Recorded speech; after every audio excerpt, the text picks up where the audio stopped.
I acknowledge the traditional owners of the land, the Whadjuk of Perth, Western Australia, and pay my respects to elders past, present and upcoming. Hello and welcome to my project update for Humanities Honours 2018. This update follows my progress exploring the relationship between the globalisation process and cyber terrorism in the postmodern era. This opportunity to share the change of direction my project has had over the semester break. I'm going to provide an overview of my project as it was in May 2018 and critically reflect on why that wasn't working. I will then outline the changes I've made that enable me to use the research I've already conducted and allows the same methods and methodologies to be implemented. Following this, I will share my updated thesis plan with respect to these changes and conclude with the progress report of where I'm at currently.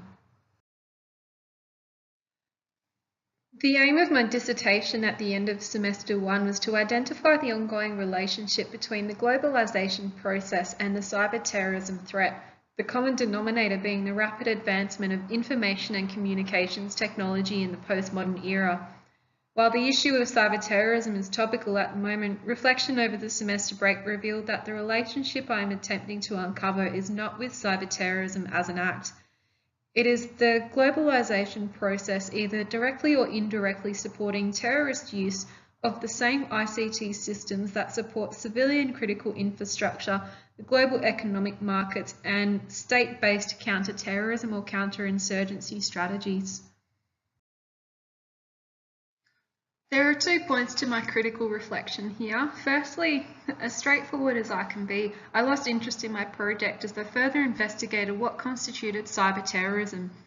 In interpreting existing scholarship and primary sources, I did not have the prior computing background or knowledge to create and justify my own argument. Choosing a topic that I didn't quite understand the basics of made the entire process far more challenging than necessary and resulted in me losing interest quickly. Understanding cyber terrorism means understanding the workings of computing, both hardware and software, given that the concept refers to the use of it exclusively to disrupt other non-kinetic spheres, which may or may not result in physical consequences. Secondly, the methods that I had chosen to use, particularly the case study analysis, were not appropriate for the findings that I anticipated presenting. The case study method is important because it contextualises the points that I want to make. With such a relevant topic to global affairs, a case study should have reinforced the relationship I was proposing, but it became evident that examples of cyber compromise such as Stuxnet, the Ukraine power grid attack, and even the 2016 census breach did not support the links that I was suggesting, indicating that perhaps I was trying to prove a relationship that doesn't exist. Has demanded a change in approach, but one that allows me to use the research I've conducted so far. I've narrowed what I mean by the globalisation process, and I've broadened my exploration of cyber misuse by insurgent groups. This enables me to conduct a case study of Islamic State's Al Hayat Media Centre and explore how factors of globalisation, such as the spread of information and culture, transnational community building, and accessibility of goods and services, are facilitating the strengths of the centre worldwide. My contribution to this field is identifying the causal relationship between Western ideals of globalisation that represent liberal capitalist tendencies and the growing strength of modern insurgencies as displayed by IS and its Al Hayat Media Centre in Iraq. It is now presented as 4 distinct sections. Part 1 outlines my theoretical framework and argues my point of globalisation as a hegemonically Western construct, and I refer to notions of liberal interventionism as a contributor to this. This is also the space where I present primary data collection relating to the spread of ICT systems and personal interface devices. Part 2 unpacks the concept of modern insurgency and what that means in this postmodern era. My methods used here are historiographical research and social network analysis.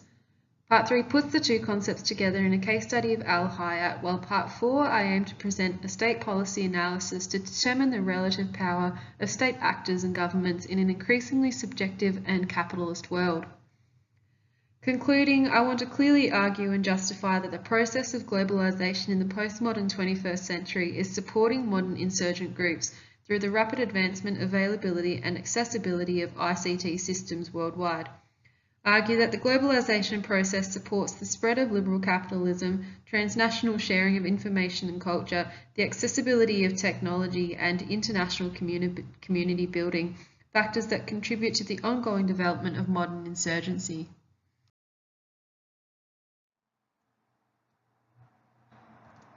Thank you for listening. I welcome all feedback and further questions related to my updated project plan.